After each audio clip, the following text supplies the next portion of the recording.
episode of Rise Up the Show. This is episode number 2 of season 2. So I got a double episodes today, so double Facebook lives. And today I got MannyWolfe, my good friend Manny from my hometown of California. I see the California sweater, my man. How are you, Manny? Dude, I'm doing good. I am doing good. Yeah. Even though California is raining on me today. Is it? I feel like it's been raining in California like for the last 2 weeks. Yeah, but we can't complain, right? Things got pretty hot and dry over here for a while. So we'll take all the rain that they want to give us. It's California, right? It'll rain for like a couple weeks and then it's 75 and beautiful the rest of the year. 75 and beautiful, that's right. Well, hey man, I wanted to thank you for hopping on the show today. I know we tried to connect last week and some things came up. So definitely thanks for adjusting and getting on the show today. For sure. And then I want to kick things off with some rapid fire questions just so the audience can get to know you a little bit more. So you ready? Yep. All right. Where did you grow up?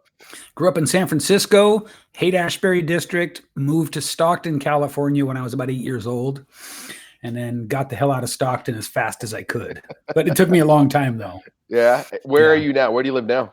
So now I live in a little town called Lincoln, which is about 45 minutes or so below Lake Tahoe, like directly below Lake Tahoe. That's gorgeous. Yeah, gorgeous it's nice. Town. Yeah. What's one of your favorite quotes? Oh, geez. There's so many. How about if I give you a quote that I created for all the men in my family? Perfect. And that is, honor the primal, seek the divine.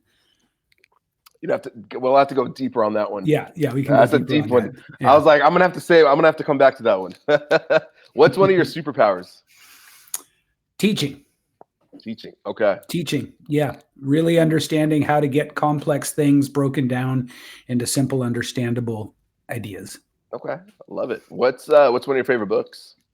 7 Habits of Highly Effective People. Yes. I assume we're talking, personal development. If we're talking fiction, Stranger in a Strange Land. I've actually, one of my goals for 2020 is to read a little bit more fiction books and not as much personal development. Personal development. Yeah, man. I just go down that rabbit hole and that's all I read. Mm-hmm. What's one thing you are challenged with right now? Right now, I'm actually in maybe the best space I've ever been in, creatively, productively, professionally. The thing that I'm always challenged with, and this is funny because I can teach other people really well, right? We don't have the same sort of ability to look at ourselves the way we can look at people that we're helping, is simplicity. It's returning to simplicity. Is like, I just look at it as a thing that's never going to happen once and for all. It's like the sort of the entrepreneurial version of managing a lifelong disease, So for me, always questioning whether or not I'm being as simple and straightforward as I can be in what I'm doing. I'm not overcomplicating things. I think that's the one thing as entrepreneurs, man, we get caught up in the complexity of things, right? Yeah, we get seduced by complexity. We do. And then it's like, man, what's the simpler version of doing this? Yeah. 100%. What's something generous you've done lately? I gave away 6 hours of coaching. Wow. In 6 1-hour slots to the 6 people that grabbed it first. I just, do you know Akbar Sheikh?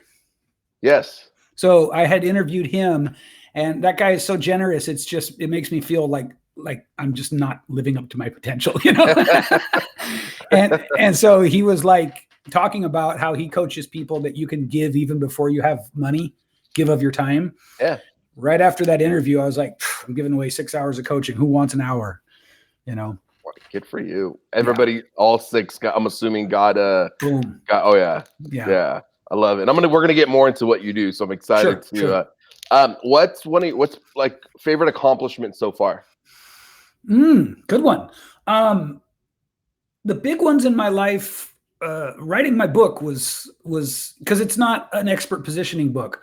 It was the story of my life, and so that was a really involved process, and I had to go through a lot of facing some things head on, a lot of really checking. It's a 320 page or 30 page book, right? Wow. because it's not like 10 best ways to be X. And so it was very, very challenging to not sort of subtly elicit sympathy in telling the story. Mm. Do you know what I mean? Yep. Like I had to hold myself to the same standard of no BS as I held all the people in it too who I called out, you know? And I'm sure, you know, as you're writing the book, old memories, old feelings. Oh yeah. All those so much, start. yeah. But the book wouldn't be the book without those, because those stories, and we'll get into stories, but those stories are what helped shape the book, and more importantly, have helped shape who MannyWolfe is today. So I'm looking forward to reading your book once awesome. I need an autographed copy, please. Yeah, you'll get it. You'll get it. What are you grateful for today? Like I hate to sound like I'm being sort of pandering to the question, but I gotta be honest with you. Right now, today, I'm grateful for everything. And then that's because that I make a study and a discipline out of gratitude. I really do, man. I know what it's like to feel like the world's against me, to be a victim, you know, to be all of those things. And we'll go into it in the story part a little bit more, but I didn't go for 10 years or 20 years thinking that. I went for like 38 years thinking that, you know? And so one of the things that I do is I really practice gratitude for the little things, you know? It's important, man. It's definitely, you start realizing it a lot more even now as I get older, to appreciate not just like I'm grateful for my life and I'm grateful for my family, but it's like, I'm grateful for the socks I get to wear every morning because there's people in countries that don't have socks at all. So I'm 100% with you on that one. Yeah, totally. So like I have about a 3-second commute. Plus my wife literally works right next door. Oh, that's awesome. You know what I mean? Like, and so we got all these things that I think it's easy to take for granted. Like, and again, at the risk of sounding cliche, our house is really full of love.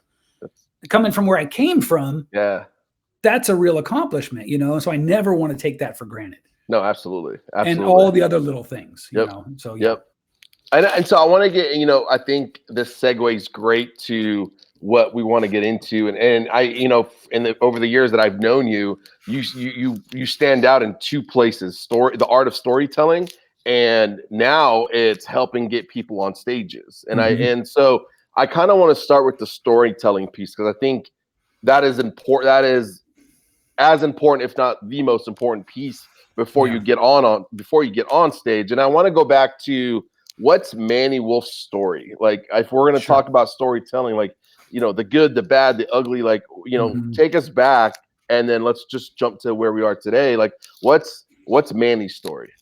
So I'll try to move through it fairly quickly. And I'm aware that this sounds like I borrowed a template from Russell Brunson, you know, so let me just put that out there. It's all true, every word of it. You can't make this shit up. So I was born in a cult, and that means I was exposed to, in my case, pretty significant brainwashing from Jump Street, like just from. Now it's ironic now, because looking back, I see we're all exposed to brainwashing. It's just the intensity of it and how close or far it is from the mainstream. So now I don't even really like to be like, I was subject to brain, you know, but it's true. I was, and it caused me a lot of challenges, because the primary ideas that were instilled in me were, we don't do shit in society because we reject it. Now imagine being an entrepreneur. That's tough. Yeah. Money is the chief instrument the devil is using to destroy the world. So they took the whole money is the root of all evil thing and just exaggerated it like crazy. We know something everyone out there doesn't know, therefore we're better than them, which another thing that just served to alienate me from every in-group relationship I tried to form. So really what they did was they did a really good job of guaranteeing that I would never be able to form meaningful relationships outside of the group. I was able to overcome that, but it was really, really a long and arduous process. So being born in that environment, I was born in San Francisco, as I said, and in 1967, Honestly, man, cults and communes and hippies was everywhere. It was not a big deal. Yeah. So when I was 8 and we moved to Stockton, that was basically moving me into a war zone. You know, it was like, it's still, I'm 52 now, and it's still on the top 10 list of most dangerous cities in the United States. Yep. Like, that just blows my mind, man. It's longer on the top 10 list than like Pink Floyd's The Wall is on the top 100 albums of all time, you know. For sure. It's crazy. And so every now and then I'll just go and Google it. I'm like, damn, still there. Still there. Yep. Yeah. Yep. And it was really, really dangerous. It was really dangerous. I remember some kid commenting on a Facebook post. I was joking with some of my friends from Stockton about Stockton on Facebook. And he said something about how we didn't know what bad cities were and all this stuff. I was just like, look, man, I'm not going to argue with you on this. Here's what I'm going to do. I'm going to give you a map quest for how to get to the corner of Charterway and Clay Street. And I want you to go stand there and live stream yourself talking about how Stockton doesn't have, you know, and let's just see what happens. And he didn't have anything to say after that. You know? Probably not. So, Isn't aren't the Diaz brothers, UFC, aren't they from Stockton? Nate and Nick Diaz? They might be. I think they are. Okay. I'm surprised it doesn't produce more good fighters, honestly. No, yeah. Because just having to throw down in the streets, I mean, we watched it all the time. Man. I did it a few times, was not the greatest fighter, but we watched it all the time, me and my friends. It happened around us all the time. So you went from the growing up in San Francisco, being born and growing up in San Francisco till 8 years old in that cult environment, cult mindset, and then being uprooted and taken to Sacramento, or not Sacramento, Stockton. Yeah. Was that cult mindset? They all came. They all came with us. Yeah. Okay. So let me paint a picture for you. Imagine about 60 people in an assortment of like school buses and VW buses, all painted, you know, with like psychedelic designs on them and slogans. That was the worst one, man. Slogans. Like what was some of my favorites were UFO ETI World Master Plan, which is basically should have just said kick me. You know? Or get rid of money now, worldwide work stoppage, and it was in big circus sign letters on the sides of buses. Man. So now imagine all of us pulling into literally the worst intersection in Stockton. Oh, and that's where we live. Yeah. So it was how does that at 8 shape your view of the world and view of other people? Because you're gonna, I mean, when you got to, I mean, at some point you were gonna start at 8 interacting with other people outside the cult. So how does that shape you as an 8-year-old boy? So some of the obvious things were I learned to read people very, very fast, very, very quickly. I learned stuff that I actually teach speakers now about body language and things like that. But I learned it as a survival skill. I learned to be able to tell which person was about to pop off because just the way they were standing and holding themselves and speaking. I learned how to fight. I learned how to fight fast. I was fighting every single day. I learned to walk through the world like I was a serious hard case. And look, I'm not in my heart. You know, I'm not. It's just not me. Now, do people clear a path for me if I'm upset? They do. You know, and I think that's really because I still have that, like, you know, that survival skill of learning how to go poof. Yep. But so it was a big process to undo that. And again, I know this sounds a little kind of postcard-ish, but Hallmark card-ish, but to like really go out into the world and not be afraid to show love, like that was a big thing for me. That took, God, it took forever to undo that stuff, you know? So those were a lot of the things that it shaped my worldview, you know, and it shaped my worldview that like, you can't trust Mexicans which is a horrible thing to say. But that's, as a kid, I was surrounded by, an all Mexican ghetto, and I was singled out for being white. It took me years to let go of that stuff. Wow. It took me years to let go of, like, I don't want to be racist, but I feel like I have to be, just nasty stuff like that. So it was a hell of a process, man. Was there, so at 8 till what, how long were you in Stockton for? So I lived in Stockton until I was 21, but I lived on the south side where it was really bad until I was about 12. Okay. And then you moved to another part of Stockton? Yeah. Okay. Yeah. Little bit better. I mean, Stockton's rough and tumble, man. It's sure. Yeah. For sure. So from 8 to 12, man, like how do you start unwinding, or at what point did you start unwinding a lot of that, a lot of what was told in your upbringing? When did that unwinding start happening? So it really did. I was always, looking back on it, I realized this was a gift and a blessing, but I was always very self-reflective, right? Always analyzing my own behavior, my own thoughts, and naturally analyzing other people, which may have come from a survival instinct itself. So up until I got sober, when I was about 28, I would use those analytical skills and the sort of like high-minded philosophical thinking skills really to intimidate people. If I'm being honest, I would just like intellectually intimidate my peers. So everybody thought I was so smart.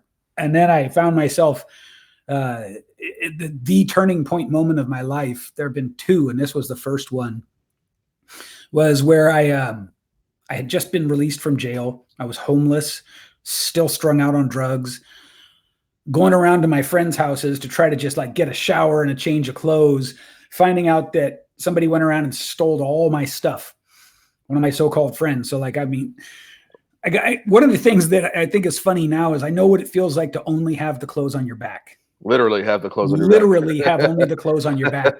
It's a scary feeling. Man. It's a crazy feeling. So finding out who the guy was, and then going and talking to my friends, word traveled back to other people who already didn't like this guy. And now I'm in the middle of a serious beef, with one set of guys who literally brought me down a handgun from the hills above where I lived. These like hill people. And they turned it into a big racial thing, and they're like, we got to go. White. In this case, the guy that took my stuff was a black guy. Okay. Now I'm happy to say that there's not a racist bone in my body. And I was really glad when I finally discovered that. And so to me, it wasn't like, oh, that black guy. So it was just like, this dude stole my stuff. Yeah. And this dude is not somebody you want as an enemy. This guy is like he's like a pit bull. Yeah. And so I find myself in this position where I've got white supremacist guys talking about how we have to go kill this guy, not even because of what he did to me, but because it was like a black guy doing it to a white guy. Yep. And they couldn't let that slide. And I'm looking at this gun and I'm smelling, like he handed it to me in a rag, and I'm smelling the oil. I'm feeling the weight of this thing, and like, look at the handle. Fucking, it's wrapped in duct tape, man. Wow. And then I look at the little metal piece in the middle, and it's like got file marks on it.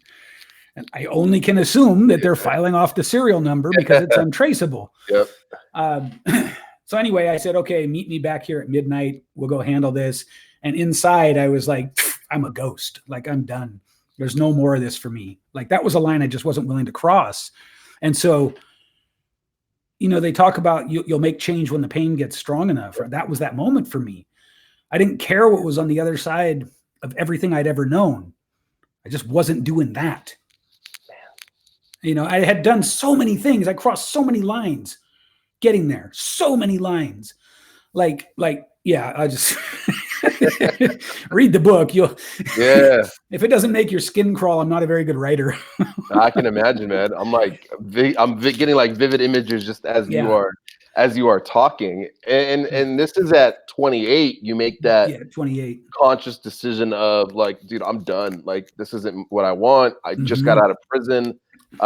Just got, you're getting clean. And so what happens next? Like, now at 28, like where's the story go to next? So that's when I went through the hardest, I'd say the hardest, the most labor intensive period of my life. I immediately went to, what I did was I just got on the phone and I started calling everybody. Literally, it was like, somebody has to get me out of here. So one friend of mine had a cousin who she and her best friend were driving down to Southern California from further up north than I am now. Okay. So they're passing by Stockton, where my mom still lives. I literally caught a ride in the back of their car. They didn't know me. I didn't know them. I'm strung out on drugs. But more than that, I'm freaked out beyond belief. You know, I'm just like, my whole world just came crashing down. And so I'm just sitting in the back of the car, like virtually in the fetal position. It was intense, man. It was so intense that when I got out of the car at my mom's house, these girls didn't speak to me the whole drive down. They got out and they both just hugged me. Wow. Like, it was crazy. Man. And because I mean, at that time, you're escaping that environment. I'm assuming there's consequences for not showing up, right? Like, I'm assuming, like, I imagine there would have been. Yeah. Had I stuck around. Okay. But I mean, I ghosted, man. And until social media, I didn't reconnect with anyone from that life. And this you went down to LA. You moved down to Southern California? No, I stayed in Stockton. I went back to Stockton. Okay, you went back to Stockton. Okay. Or as I like to say, I ran to my mommy's house to hide. That's really what I did, man. And nobody came to your mom's, and they didn't know where she lived. Okay. No, yeah. Okay. So what happens now? So now you're back at mom's. So now it's jumping both feet into sobriety and everything that they've got there for me. Like, I want to learn everything you guys are talking about.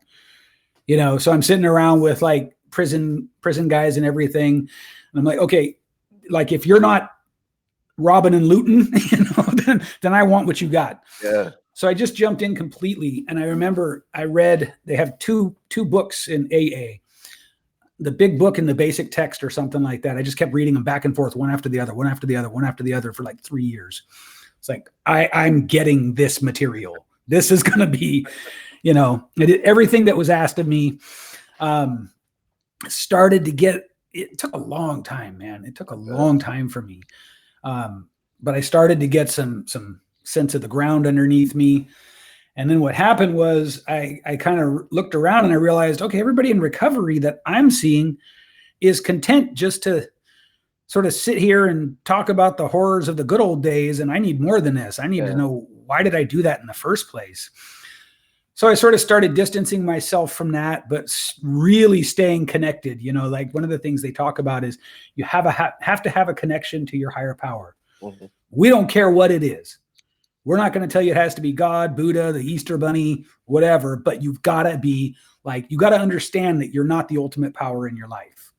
And that has served me very well. Like, now I see everybody talking about that, you know? Yep. But higher purpose, higher power. Yeah. Yep.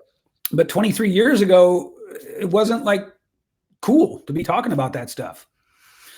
So it was basically like a decade or longer of just deep soul searching and really trying to figure out, you know, what the hell happened. So this is 38, right? 28 to 38. Yeah, maybe even 40. 40. What did you, in that process, and as you're trying to figure out and uncover what's going on, what do you what do you realize? Well, I realized all this stuff about, I used to call the cult that I was born in the commune, because that's what everybody called it. I realized that it was not a commune, it was, but it was also a cult. That was a big turning point for me, because you have to call things what they are in order to be able to deal with them the right way. Right? That's a unique feature of language and how we interact with our world. Like, if you keep insisting that, you know, 150-pound Rottweiler charging at you as a poodle, you know what I mean? Like, you're never going to grasp the reality of the situation. Yep.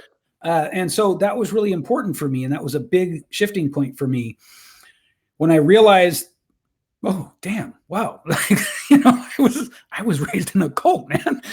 Then I could say, okay, well, what can I do about it? Yep. So kind of parsing out all that stuff was really, really important. Realizing that my own family, and as much of a cliche as it is, the relationship I had with my mother were huge influences in my behavior. And my behavior was something I wanted to change, you know, stock and stern, right? Soup to nuts. Yep. I wanted to change it entirely. There was virtually, for that time in my life, there was no part of me that I was like, oh, I like to keep this part. I wanted everything different. Wow. I wanted honesty where there was nothing but deceit. I wanted integrity with women where there had never been anything but manipulation. I wanted health where there had only been lack of health. You know what I mean? Like, yep. I wanted everything to be different. So, I mean, man, like, you get this identity, right? Yeah.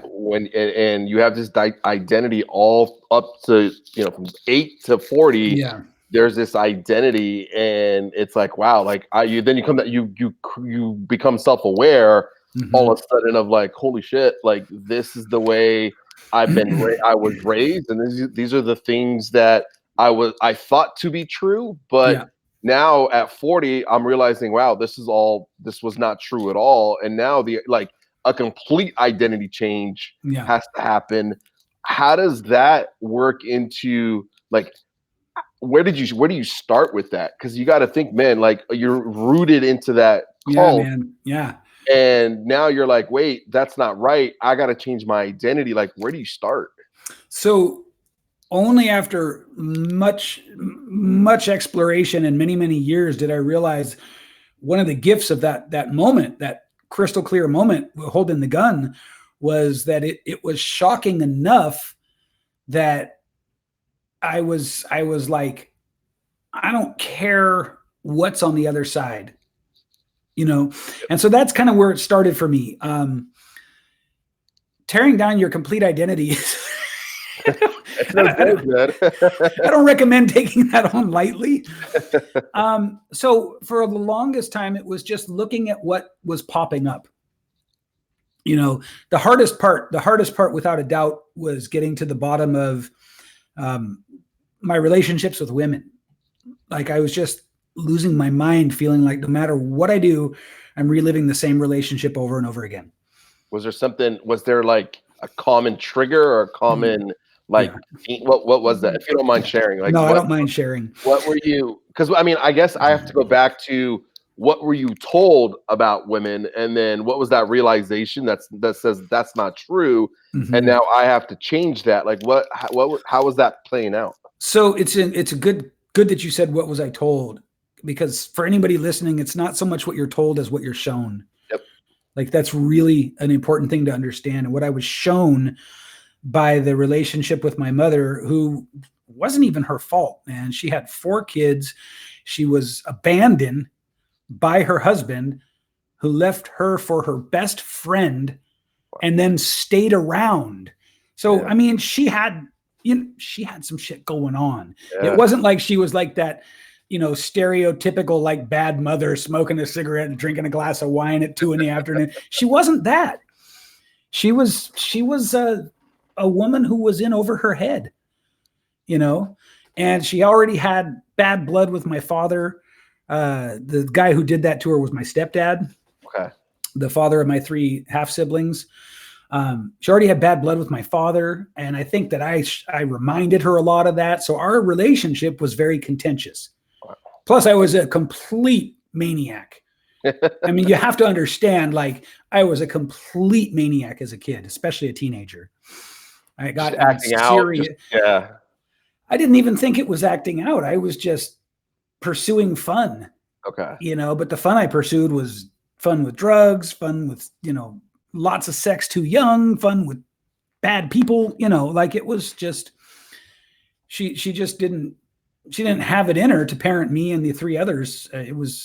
So I don't blame her and I don't blame me. But the thing is that even though I can say that as an adult, there's that period where that is so influential for us when we're little and we're helpless and we rely on the parent, we rely on the caretakers.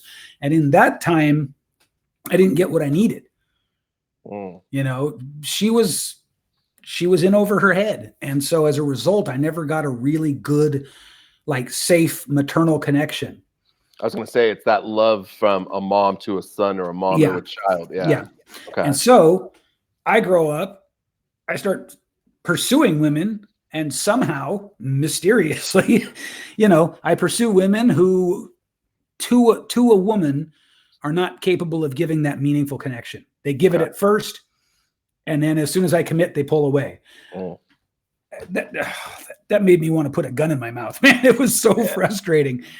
And then through the help of a therapist, I was able to see that basically I'm missing the triggers, missing the signals, and only being attracted to women who show this same set of behaviors.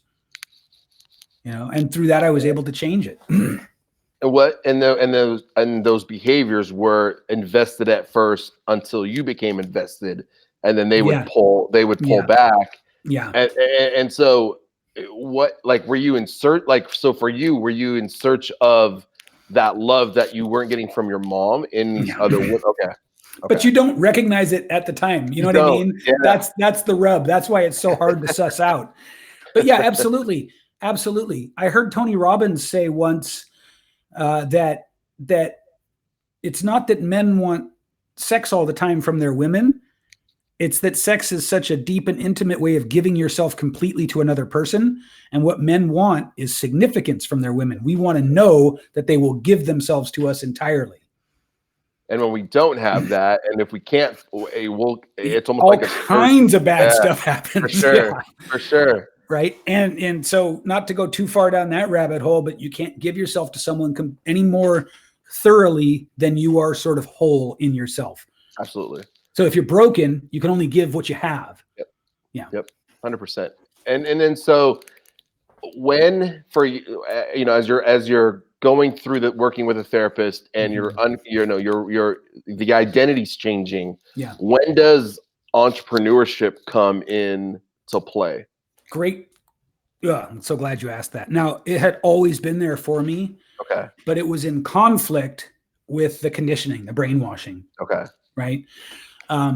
When I was a teenager, I tried to sell airbrush T-shirts, and I did a little bit, but I was sort of also mixed in with the stories and the belief system of the cult. And so it was, even though I wanted money, it was never about making money. It was always about, like, just what did they call it? They called it putting first cause service out into the world. That's what they called it. Which, if you don't know what that means, don't feel bad. Yeah, what does that mean? It's their way of saying serve. Okay. Yeah, it's their way of saying, but it's also saying service is more important than money, which is psychotic. Yeah. I mean, that's absolutely destructive, right? You've got to have money. Let's just all agree. 100%, right? We're not going to be able to do anything with, you need money. Like it's that ecosystem that keeps things going. Like services, I think I run in that with a lot of the trainers I work with in my space is they come from this service place, and then there's just this negative relationship with money. And then it's like, I just want to serve. And it's like, well, you're going to go broke, and then what's going to happen? So I totally, definitely in alignment with that. I'm really, really direct with my clients about that. And I won't work with somebody anymore who is not willing to come fully sign on to impact requires money. Yep. I get that you want to serve, but if you ever want to serve more than 4 or 5 people at once, money's got to be part of it. 100%. 100%. You're, AJ, right? AJ Mazrod. Yeah. Yeah. He's a great example. Yep. Guy's got a huge heart. So this is just an unsolicited shout out to AJ. He's got a huge heart. He is generous to a fault. And yet he understands that you can only serve to the level that your impact and your finances reach. And to that point, man, his impact because of that has grown. So over the last hand in hand. And so where he started out, I shouldn't even say started out. When I met him about 3 or 4 years ago to now, completely different. Oh yeah, hell yeah, completely different. I spoke at his event when I was in New York, and he had 150 people in the room, and a good handful of them, if not 10, 15 of them, bought his high ticket coaching program. And you see it work, and you just see that whole system come together. But it doesn't happen without having the money to invest and grow your impact. So, and I'm glad we touched on that, because I think that's just a big piece of entrepreneurship, that we all come from a place of service and we want to serve, but it's like, we can't serve, like, you're not going to be able to serve people if you're broke or not making money. That's it. That's it in a nutshell. Yeah, man. And then so now, so it sounds like entrepreneurship was always there. It was. And then when does it become this, like, I'm all in on this now? Like, this is going to become the business. What was that first true, I mean, I guess I don't want to say true business, but when did you start making significant money when you became an entrepreneur? Selling drugs. I was going to say.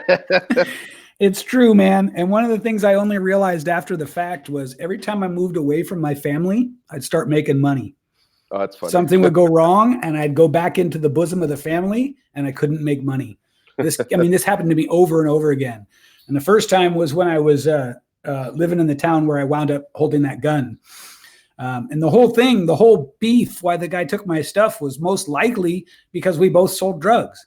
Okay. We started out as friends, but I don't know, somewhere it turned. And I was making about $300 a day back when I was like 22.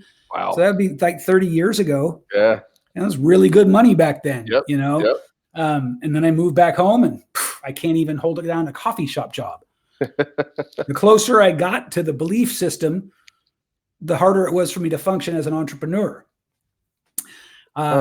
So yeah, because I mean, like, we are the equivalent of our closest five closest people or whatever, right? Yep. Well, my 5 closest people all thought money was bad, money was not needed. And so it became very, very hard to act out of accordance with that collective belief. Yep. Mm-hmm. So as you're making, like, I'm sales, right? Sales comes probably pretty easy to you. And so what were some of those skill sets? I'm going to go this direction. Okay. Where you are now, and with the art of storytelling, and now you're helping people get on stages. Yeah. What were some of, like, the skill sets you learned when you were selling drugs and when you're on the streets? How have those how those shaped who you are today as an entrepreneur? It made me really need integrity in what I do now. Because no matter how you dress it up and you say, if they don't buy it from me, they're going to buy it from someone, and that kind of stuff, there's a certain element to that that's true, but there's also a certain element to it that I just couldn't be okay with after I looked back on it. Mm-hmm. I'm still selling poison. Yeah. No matter how you slice it. I had this one experience shortly before I left that town where I had met and had a brief romantic encounter with this girl and not seen her for like 4 or 5 months or 6 months after that. She walks up to me blindside at a Safeway. And I swear to God, she wasn't like this when we connected. She comes up to me and she said, "The Lord spoke to me and told me to find you and give you a message." She didn't even know what I was doing. And she said, "He told me to tell you to stop selling poison to his children." Wow. Dude. I got goosebumps just when you said that. And I'm not a religious man or anything, right? I'm not here to proselytize about Christianity, nothing like that. She came out of the blue and said that. Man. And I still managed to ignore it for a few months. So I got to have integrity now. Yep. Like, I struggled with that with sales for a long time too, because a lot of the sales methodology, as you well know, is manipulative. Yeah. What I like now is develop trust first, so that sales calls aren't sales calls. I think you're seeing this evolution when it comes to sales. I think so too. I think there's some really forward-thinking people out there now. Yep. Where we're getting away from not so much the scripts. I personally don't like scripts. I like this conversation of getting to know somebody. But I think in an era, or in this decade of business coaches and sales coaches and gurus, I think those that establish the trust first are and they're all, and we all get told to do that, but those that are truly establishing trust and not using manipulative Right. NLP tactics or Yeah. manipulative, Yeah. I think those are the coaches that are going to stand out as we move into this new decade. I agree completely, man. In fact, I agree with that so much that I spend time, effort, money, and energy just to develop awareness of me with no pitch, with no direct ROI, with no CTA. Like I'm boosting content that shows you who I am and what I'm about all the time. And I noticed that and I know, a while back, you and our, we have a mutual friend, Justin Devonshire. Yeah. I know you guys did the 6-figure speaker, I forget what it's System. called, Mm-hmm. system. And I know, that's when I got to know you and got to know what you were all about. And now we just heard up to, your story from the time you were born till now, right? We know your story now. And so as you are working with your clients on the art of telling, how do you help them get confident in sharing their own story without the fear of like rejection or the fear of people lashing back at them for sharing that story? Like, how do you coach somebody through that? Well, it's so there's just a part of that process where you just have to rip the Band-Aid off, right? More and more, that's kind of I'm not a jerk about it, but more and more, it's like, look, if you want impact, the shadow that impact casts is people who judge you. Mm-hmm. Plain and simple. I mean, I would think of like Ty Lopez. He's a scapegoat on social media. He's also an incredibly successful, savvy multimillionaire. Oh, yeah. You know what I mean? Yep. And so there are some people who really like him, and they sort of form the light. Light hits him, and then there's all this shadow back here of people who just think he's this, that, and the other thing. And as much as I've participated in that for the sake of fun, I don't know the guy. I can't speak to that. You know what I mean? For sure. But you got two different ends of the spectrum, right? Yeah. Those that will always not, not everyone's gonna like you. But Mm-hmm. I think for it, people have a hard time coming to realization with that. Is you're not going to be liked by everybody, and that's okay, because the ones that do are the ones that are going to be behind you and have your back no matter what. Yeah, and you have never been liked by everybody. Exactly. Whether you know it or not. Or you've gone through this whole part, your whole life to now, not being liked by everybody. So it's really not that bad. It's not. It's really not. It's really not. And I think there's power in the story, and I think, and in that authentic, transparent story of with Facebook ads and all these different marketing tactics and cost of Facebook ads going up, the power of standing up and saying, here's who I am this person, and this is my story. I think as we get into this, earlier today, I had my friend Nicole on authentic marketing. I think it's going to become this big evolution in marketing come 2020. I couldn't agree with you more, man. I've been seeing it myself.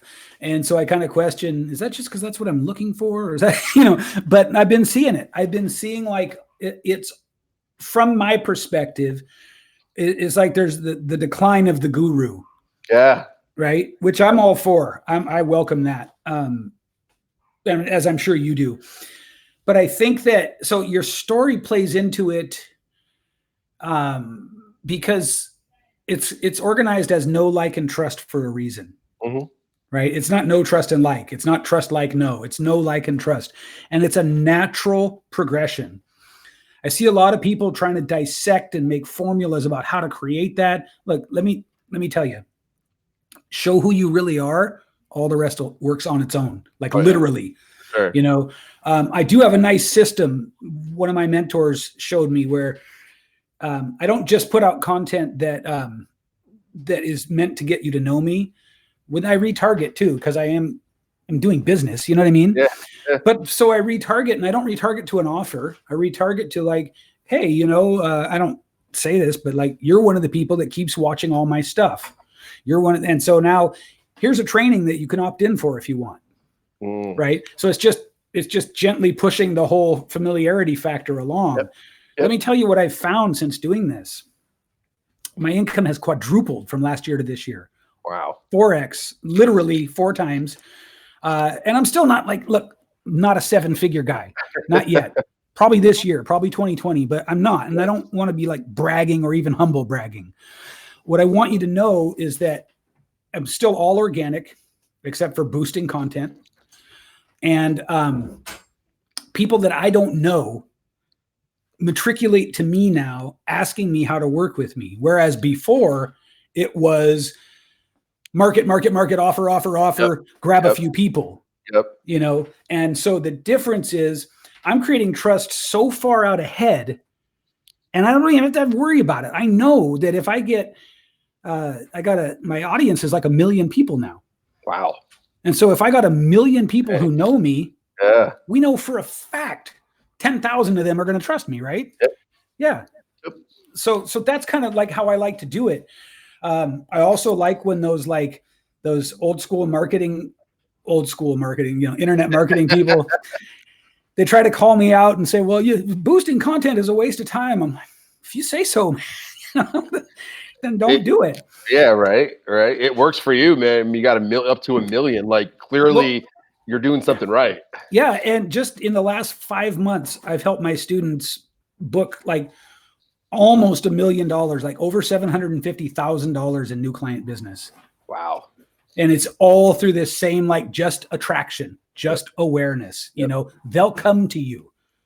They will. And I think it's flipping the model from attract to convert, and going from like attract to nurture to convert. Yeah. And this is something we talked about earlier, and it's something you're doing. And I feel like more and more people will start doing is attracting the ideal client or audience, and then nurturing that audience with not opt-in to get on a call so I can sell you, but opt-in to, hey, here's a free training with this. Here's you almost start like niche, you almost like start segmenting the list based off of what they need. And now you have trainings for that specific list. And eventually they're going to be like, wow, this guy's helped me make money without even me investing into him. So now let me invest into him and really get what this, like, if he's helping make money with free content, imagine what he's going to do when I pay him. Exactly. And so now with your people that you coach, is it mainly getting on stages? Is that the coaching business now? So actually the stages took a hiatus for a little while and is now coming back. Okay. Because what happened was, you know, I went from training speakers, and as I train them, I'm going to move through this iteration really quickly.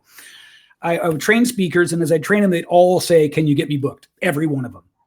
Not one of them didn't say that, right? And I'd always say, okay, I'll make something. I'll get something out to you. So it took me 2 years to listen to my audience. You know, I was in a position where they're telling me exactly what they want, but I'm so committed to being this guy that does one thing.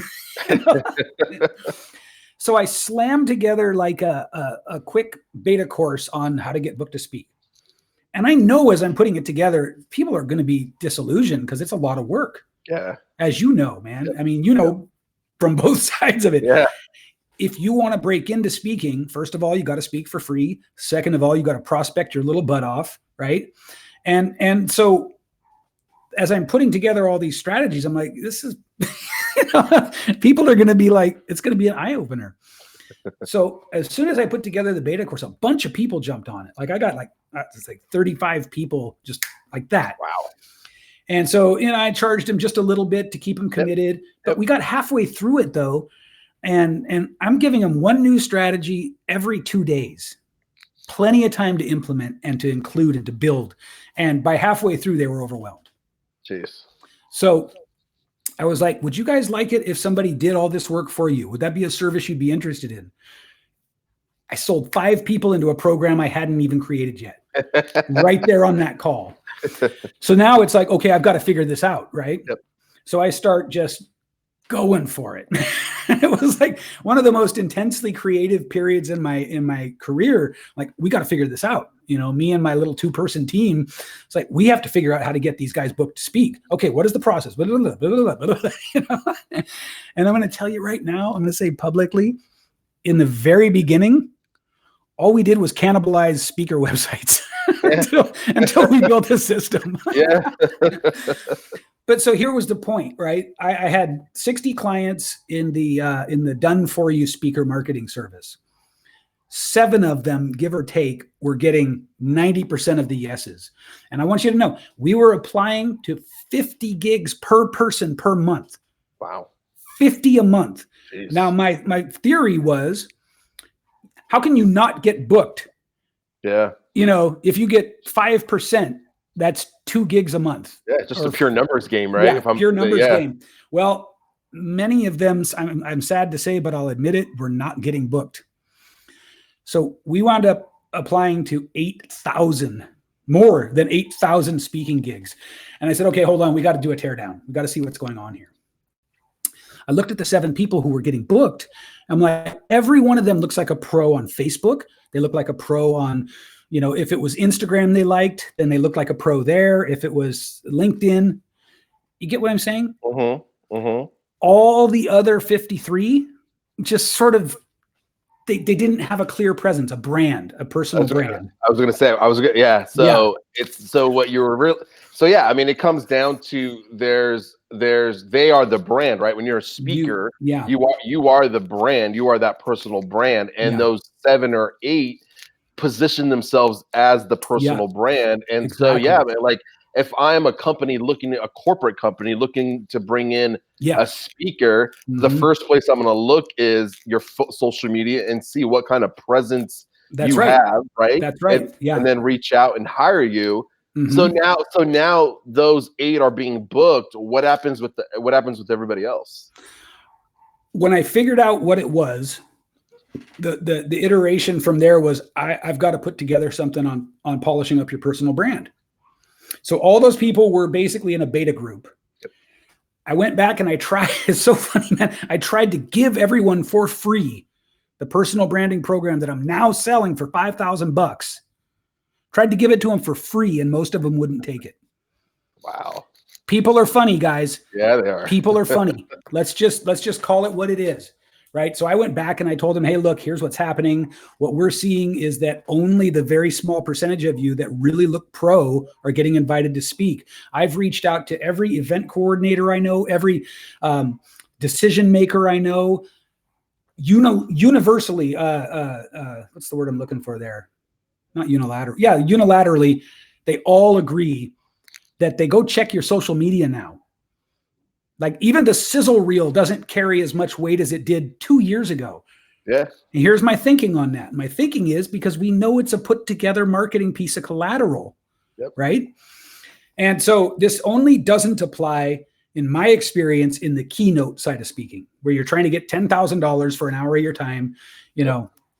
But for coaches, subject matter experts, people like that, what's going to happen is they're going to have 200-300 people, as you'll know, for each speaking slot, right? Hundreds of people are like, Khaled, dude, let me, I'm there, brother. If you need me, I'm there. I'll spit fire. I'll bring the heat. Oh yeah, I get it all the time, all the time. And what you do is you automatically look for the least time, labor, and cognitive load intensive way to screen through them.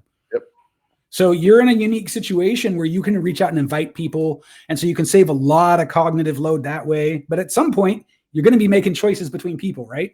Yeah. And the easiest way to do it is just to go look at them.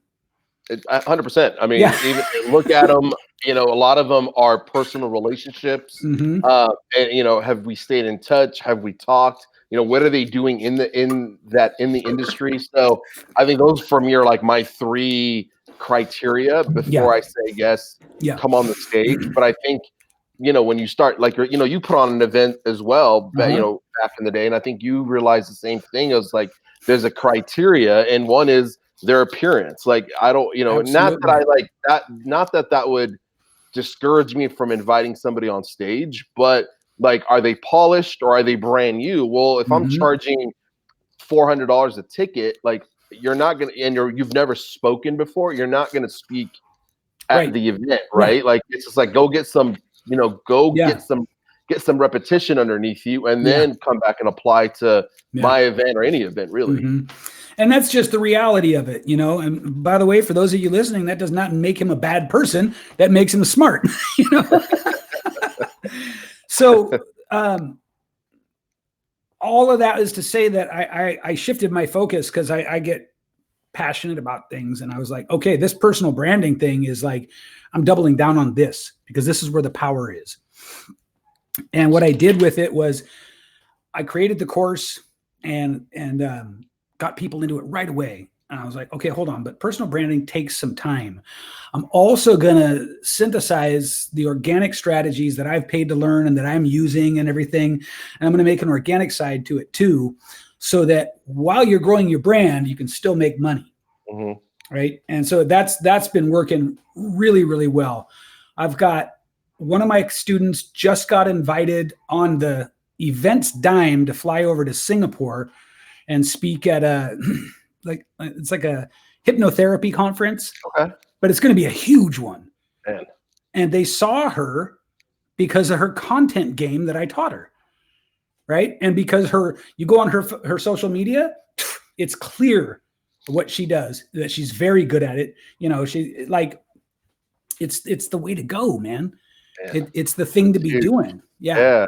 So someone watching right now or listening on the replay, like not specifically fitness, but in general, like if I wanted to start working on my personal brand, like what are some maybe 2 to 3 action steps I could do right now to start building that up? Great. I'm going to tell you exactly what I would suggest.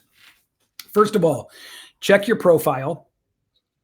If you don't have close to 5,000 friends, get them. Just do it. Don't, and do yourself a favor and hand select them so that they are your target audience. You can't manage more than 150 relationships. Yeah. So don't do that thing. What about my friends, my friend's family, my family's friend's family? Doesn't matter. You haven't talked to those people in 2 years. Right. So is there something special about that 5,000 or is it 5,000 of the right? Okay. I'll break it down for you. Okay. So I want 2 things from anybody building their personal brand. I want you to be able to get income right away, so you don't feel like you have to take your foot off of the income generating pedal and shift over to this long-term strategy, where even though the ROI comes without a doubt, it's very hard to track it directly. And so a lot of people can be made nervous by that. So first thing, get your profile dialed in. Make your real estate, your image, everything look pro. Make it look pro. It's 2020. There's no excuse to have a half-ass profile, right? No. So there's that. Now that will help when you do the personal branding stuff I'm about to teach you. What happens is people silently matriculate over to your profile. They start following you. They like your comments and in your posts and stuff. And then those people are in your world. And when they're in your world, you want to look like a pro. Right? And it's cool. Like in this day and age, I can wear my Cali sweatshirt and still be taken seriously as a pro. And I like that. Yeah. All you have to do is listen to my content and you're like, oh yeah, okay, he knows what he's talking about. So, but you've earned that right? You've earned that right to do that because you've put out so much content and people know, okay, this guy's a pro. So you show up in a Cali sweatshirt, but you still have the clout of this guy's the pro. Exactly. You've earned that right. So now let's shift over to the actual sort of brand building strategy. Now there are several tiers to this. I'll just go into tier 1. If you have a page, great. If you don't have a page, make one. Step 1. Business page. Okay. The beauty of a page is twofold. First of all, you can't boost from your profile. You can only boost from your page. Second of all, Facebook tracks the analytics of the page, right? So when you see, oh, wow, 50,000 people over here have watched more than half of my videos, that's a good audience for you. Yeah. You can start sending them more content and stuff like that. But what you want to do, let's see how fast I can do this for you guys. All right, check this out, guys. This is free training right here because I want Khaled to invite me to speak at his next event, even though I couldn't make the last one.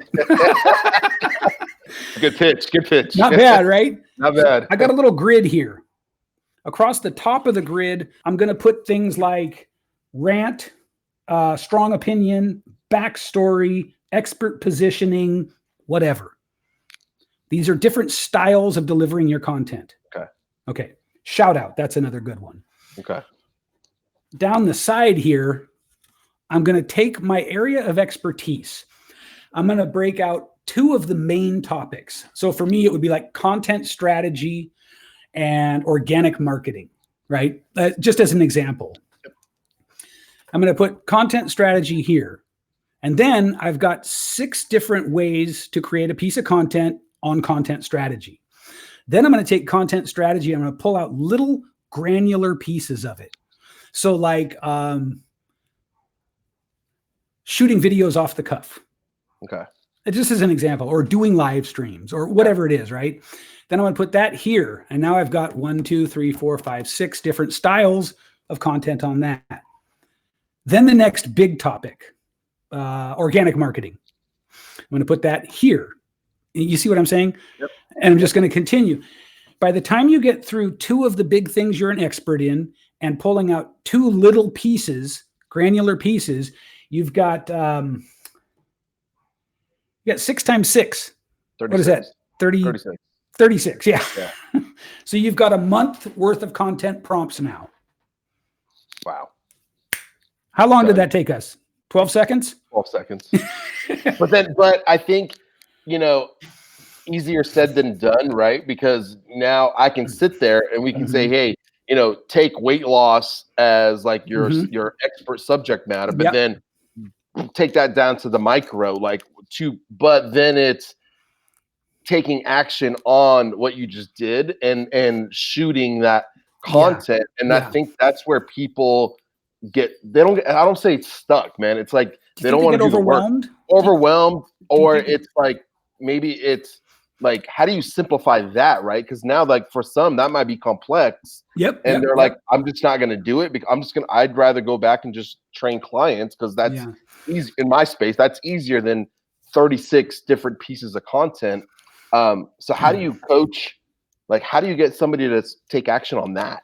That's an interesting conundrum for all of us as coaches, right? It really is, right? The sort of nucleus of that question comes from us wanting it more than they do. And that's a bad place to be. So I say this, I'll tell you the things that I do for people to get them motivated, but I'm also going to say we're responsible to our clients, but not for our clients. 100%. I mean, it's dysfunctional if you get responsible for them. If you want it better than they do, worse than they do, you're going to run into some really bad energetic stuff. You do. I've ran into that when I first started. As I made that transition to coaching, it was like I wanted their success more than they wanted it. And I think I found myself showing up on calls from a place of like resentment because it's like, why do I want this more than you do? And it's your business, but you're not, that was a big transition for me to say, hey, like I can show them and guide them and help them, but I can't want it more than they want it. Right. And so to your question, how do we get them to do it? Yes. First, I literally think we have to make peace with the idea that not everyone's going to do it. And that's tough. I don't say that lightly. That is a bitter pill to swallow. So for those that usually I wind up coaching people, we start off with trying to get them motivated to shoot their content. And it winds up being sort of a breakdown of how as entrepreneurs we approach tasks. It really seems to veer off into this other thing. But here's the thing. The excuses people will give you for not blocking out 75 minutes of time once a week are laughable. Yeah. They're ridiculous. And at the same time, they just paid me because they want what I have. Yeah. Right. And so it requires a little bit of like, you got to roll up your sleeves and call it like you see it. For sure. Right. 100%. So the bottom line is social media could be viewed as a really busy freeway, but it's a freeway that you can put up as many billboards as you want on. Yes. No one billboard is going to convert your customer No. or your lead into a customer. No. However, you have the opportunity to put up as much billboard advertising as you wish. That's the way I look at it. And so what I tell people is, look, set aside 90 minutes every 2 weeks. Put it in your calendar now. You've got your little content grid. So next step after you have the top and the side is you go into each one and you just write a few words that's going to make you remember exactly what you wanted that one to be. Yeah. That whole process takes 15 minutes. Wow. Then you can literally just pick any 10 or 14 at random and just practice getting tighter and tighter with your videos. Yep. So that's a lot of it. A lot of it is I wind up talking to people about don't beat yourself up over not looking like Walter Cronkite or Barbara Walters or whatever it is, right? First of all, it's never going to happen. Second of all, we don't want that on social media. No. We want you. Yeah, I think it's funny. I get better views when my videos are not polished versus like the right lighting, the right I think people don't want polish. They want to see the raw and it makes you more human when they see that. I agree. I think there are two levels. There's the level where it looks off the cuff and spontaneous and from the heart. And then there's the highly produced level, which is worth, in my opinion, worth your time and effort if you have the money and the resources. Exactly. Right. My guy, the guy who taught me a lot of this is Mark Lack. Do you know who Mark Lack is? I've heard the name. He does business something like a video interviews. Business rock stars. That's right. That's what it is. Yeah. Yep. So yeah, I've heard the name. So he does two levels. He's the one he's my personal branding mentor. Okay. That it's plain and simple. And he does off the cuff videos and videos with really high production value. Not a whole lot in between, right? Where it's supposed to look off the cuff, but it's obviously staged. Yeah. That kind of stuff. Yep. And he'll spend quite a bit occasionally on really, really good videos. Or sometimes because he interviews like the top of the top. He does. So when he interviews like Grant Cardone or Jamie Foxx or somebody, he does what I'm about to teach you, which is boost the hell out of that. Yep. Right. So for like Jamie Foxx and Grant Cardone, I think he told me he spent like $3,500 on Grant Cardone's video just to boost it. Wow. No call to action, no nothing. But as a result, Grant Cardone looks at it and goes, dude, you got me like 1 million views on this thing. Why don't you come and take a look at my marketing? That literally happened for him. So Grant Cardone flies him out to take a look at his whole back end system. Wow. You know what I mean? Yeah. And so while we can't, I've said this a lot today, while we can't track the ROI on that directly, you have to know it comes back to you. For sure. Know it. And so the last part of the strategy is boost that content and just do it like one video a day at $1 a day for 7 days. Yep. It doesn't even take a lot. Yep. So there's your starting right there. You stick to that. And then when you see the clear winners in terms of audience response, you reboost those at $1 a day for like 30 days. Exactly. So it'll be about 1 out of 10 that really perform well. So you're constantly cycling a new one every day. And as the winners emerge, you reboost those. Yep. You are creating an ecosystem and people are like, dude, this guy Colette is everywhere, man. What the hell? Right.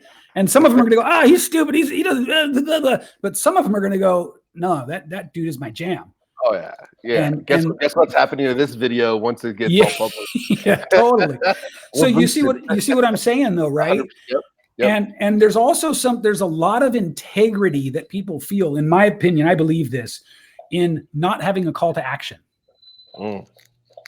Do you know who Kerwin Ray is?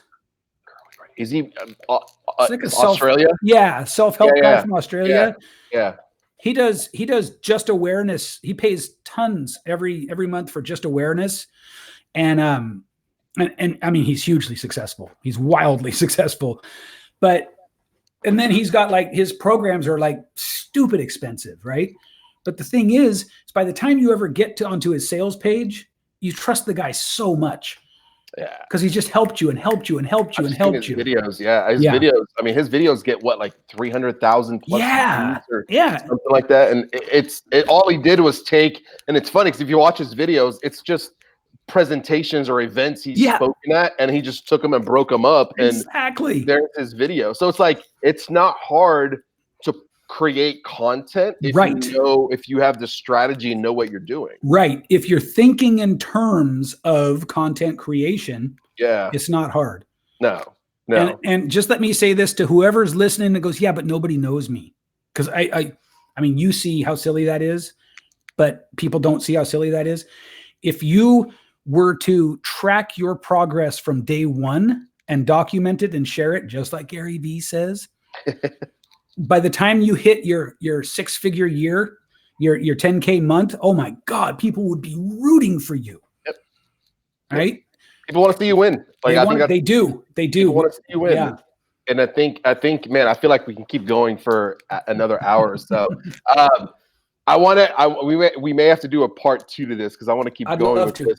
But I know we had a couple things. I know you had a gift for everybody, and I want to go ahead and share that gift if you don't mind. And then I have one question for you. So let me ask my one question before you share your gift. And it's a question I ask all my guests is, what was your rise up moment? And I could, through your story, there's probably a lot of these little moments, but is there one that stood out and because you took action on that moment, it put you on the path that you're on today? Absolutely, without a question. So the moment with the gun was a big one, but I think the real moment that slingshotted me, where I really felt like I had like broken low orbit, and you know what I mean? So it was in 2011, I think. It was just at the end of the recession, and I was in construction at that time. So I was just getting my ass handed to me. I lost my car, got repossessed, my license got canceled, I got evicted, and I got my power turned off in a 4-hour period. Jeez. Boom. All at once.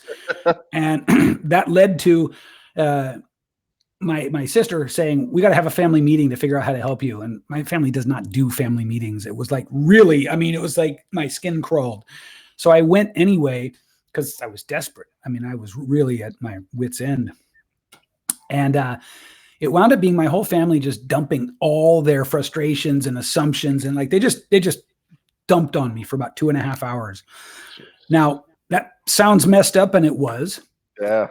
But what it showed me, and I needed to learn this, was I cannot keep trying to be who I am while simultaneously trying to figure out how to get their approval.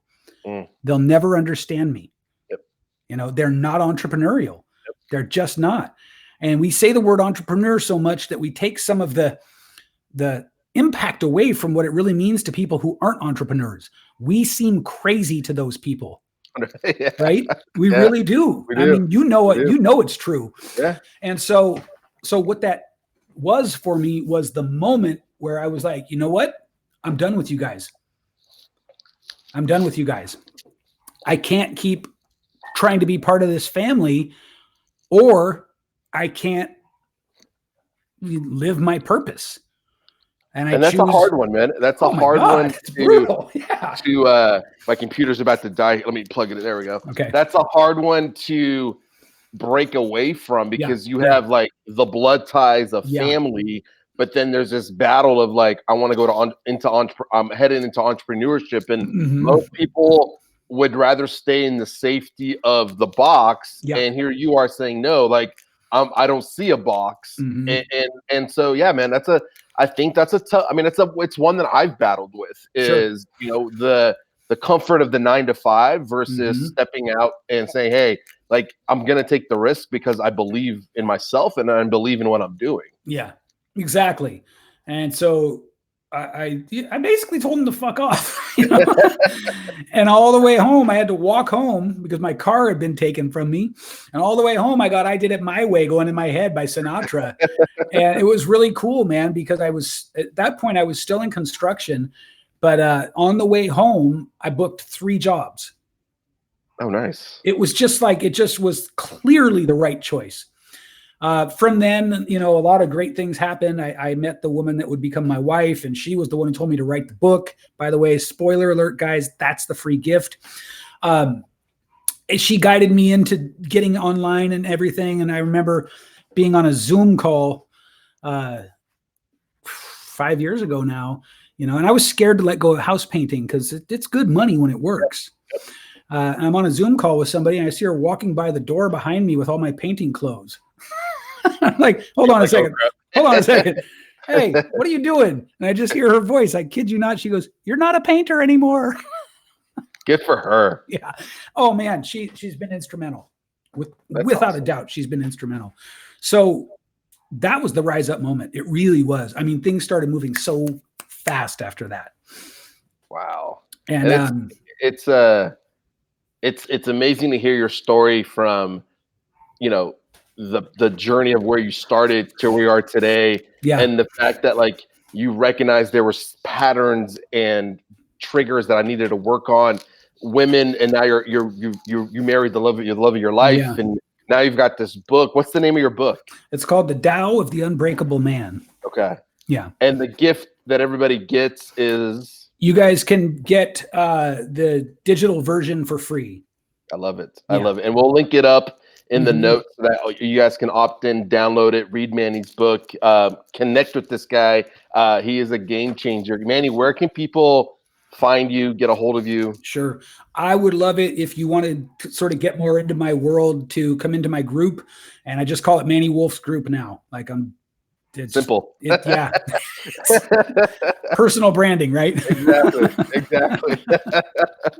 I will make sure all that's, it's on Facebook, right? The Facebook group? Yeah, it's Facebook group. So I'll link all that up. Instagram, are you doing that, or is it all Facebook? We're doing Instagram a little bit. We're just starting to incorporate it.